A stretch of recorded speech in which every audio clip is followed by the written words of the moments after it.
got a new story to read to you. This is called Miss Hunnicutt's Hat.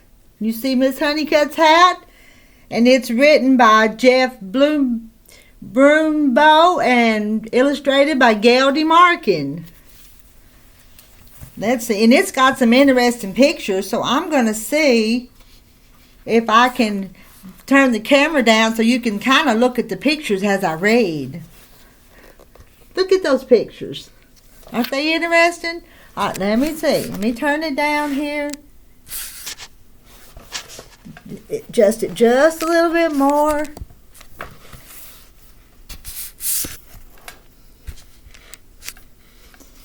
Now let's try it that way.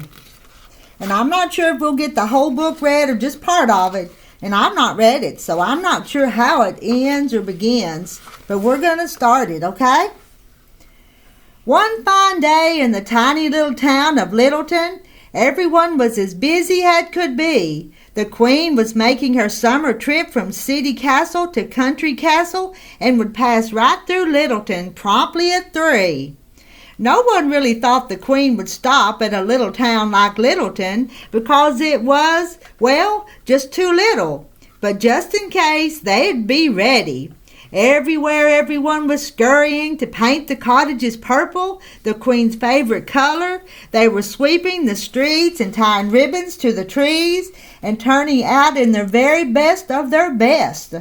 All except for the timid, quiet Miss Hunnicutt.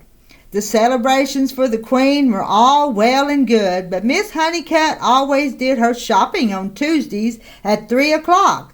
Usually she didn't like to make a fuss and always did what everyone wanted her to do.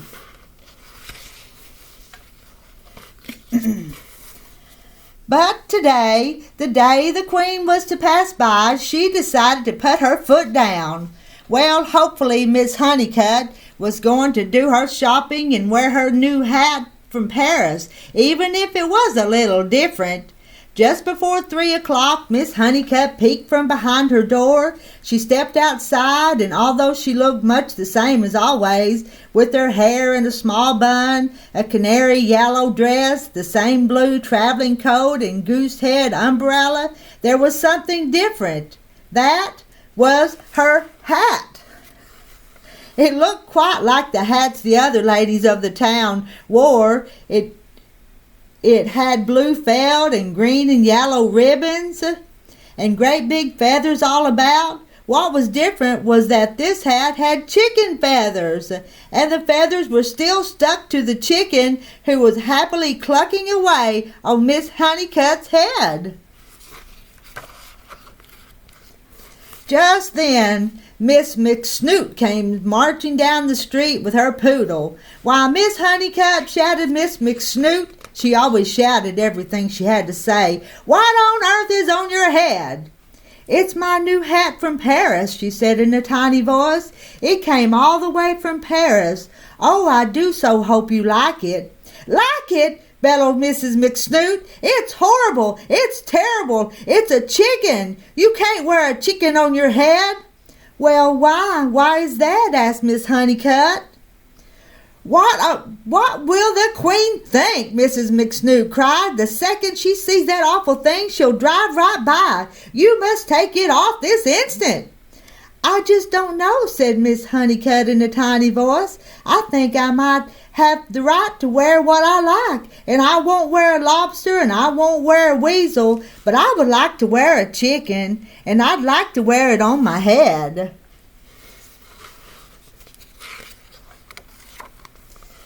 "It has to go," declared Mrs. McSnoot, and she poked her bony finger in the chicken's face.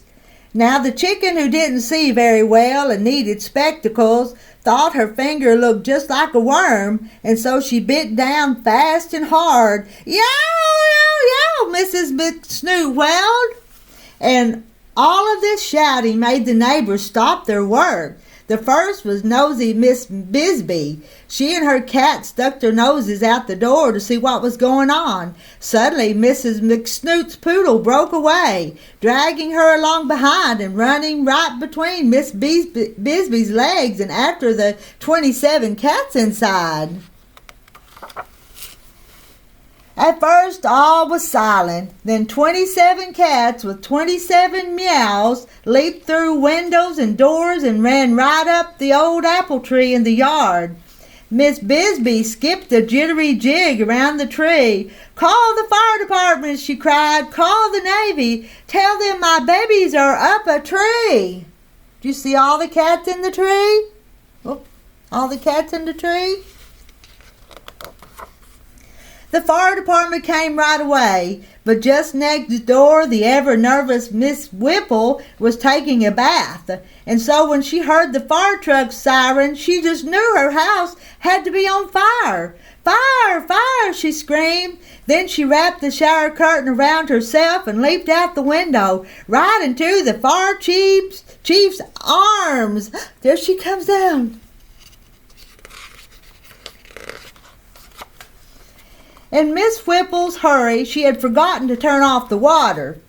First one drop, then two, then a trickle, then a waterfall began to rush out the window. Soon mud was running from her garden into the road, and everywhere people were slipping and falling. Now it should be said that the people of Littleton could be very stuffy. They believed that you had to dress their way or there was something wrong with you. And so when Miss Hunnicutt's chicken hat spread throughout town, everyone hurried to gather around her. They're gathered around Miss Hunnicutt.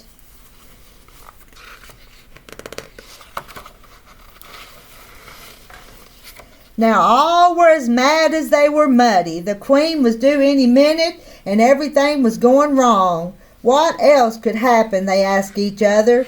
Miss Coriander, head of the refreshment committee, looked up at the courthouse clock and then down Piccolo Street. Sure enough, the baker's truck was coming with the 12-foot-high cake, and the truck with the raspberry soda was coming from the other end of the street.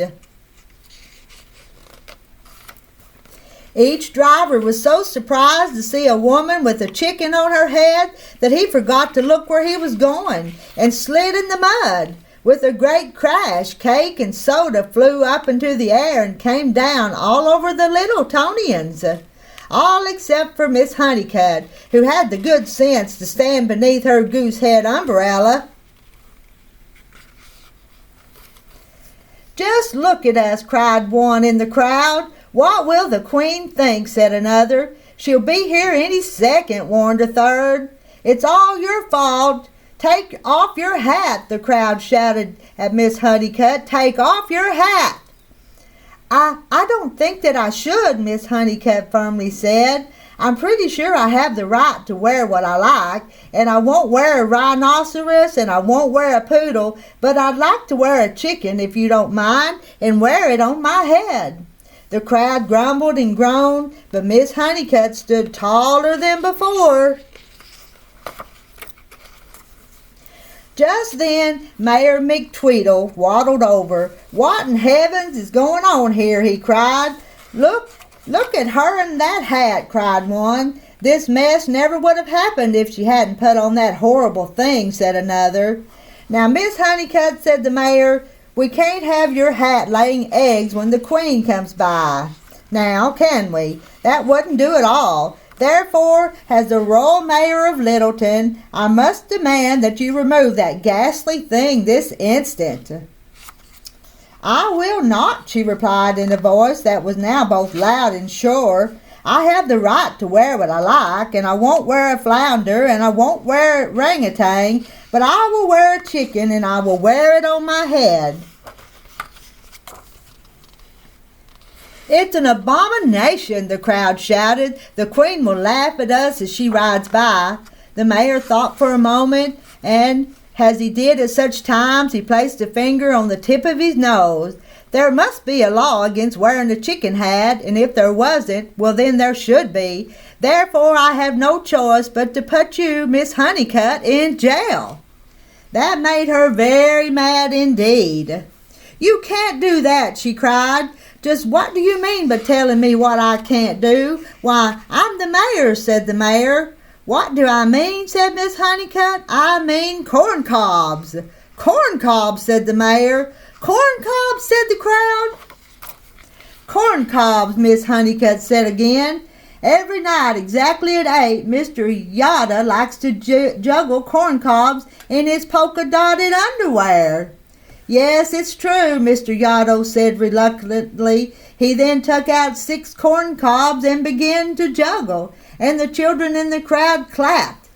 Now, Miss Bisbee, continued Miss Hunnicutt, she talks to her cats like they're people and dresses them up in clothes, and they're very well dressed indeed. And you, Mr. Mayor? Yes, yes, yes, said the mayor. But what on earth has this to do with you and your hat? Well, said Miss Hunnicutt, if you're going to put me in jail for doing something you think is silly, then you'll have to put the whole town in too, because as you see, they're just as silly as me. Mused the mayor, with his finger on the tip of his nose. A good point, a very good point indeed. Just then the courthouse clock struck 3 and a boy called down from the tower, "Here she comes! Here comes the Queen!"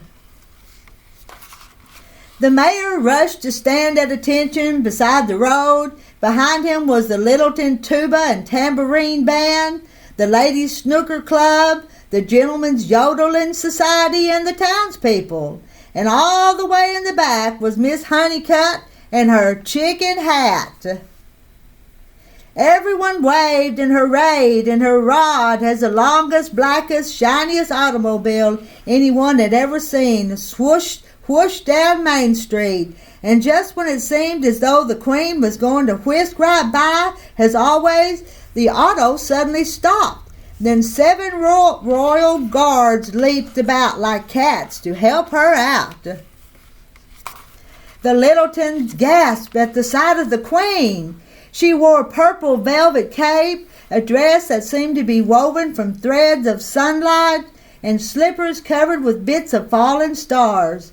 The Queen marched past the mayor. She marched past the tuba and tambourine band, the Ladies' Snooker Club, and everyone else until she stood before Miss Hunnicutt.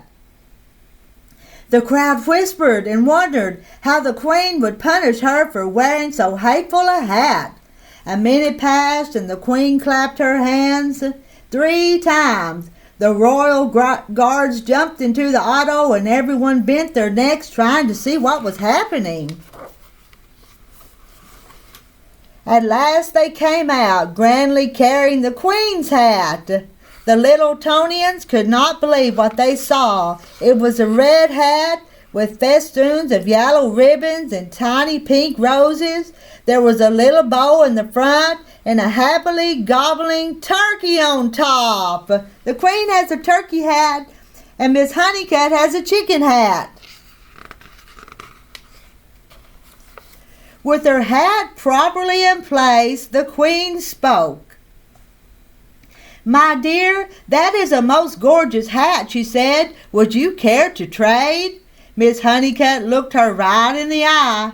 "I have the right to wear what I like, and I won't wear a platypus, and I won't wear a wombat, but now that I think of it, I might wear a turkey. I just might wear it on my head." With their new hats placed just so, the Queen turned to go. Before she did, she had a word with Miss Hunnicutt. "I'm having a little bash for the usual kings and queens of the world. Why don't you pop by?" "That might be pleasant," Miss Hunnicutt replied, and the 2 new friends walked arm in arm to the longest, blackest, shiniest automobile anyone had ever seen and drove away. In the months that followed, first 10, then 22, then all the ladies of Littleton were seen wearing chicken hats on their chicken hats of their own. Even the gents went about with a chicken style of their own. Finally, the town settled down to calm and quiet. Then one day, Miss Hunnicutt stepped outside her door to her 3 o'clock shopping. She looked the same way as always, with her hair in a small bun, a canary yellow dress, and the same blue traveling coat. A goosehead umbrella was hooked on her arm in case of rain. But today she wore her new hat that came all the way from Bombay. It was green with pink ribbons and bows all about. And, oh yes, on top, looking quite handsome and content, was a very pleased and grinning porcupine. The end. Did you like that story? Did you like Miss Hunnicutt's hat? I did. She had a chicken on her head, and the queen wore a different turkey hat. Hope you enjoyed the story. Miss Hunnicutt's hat.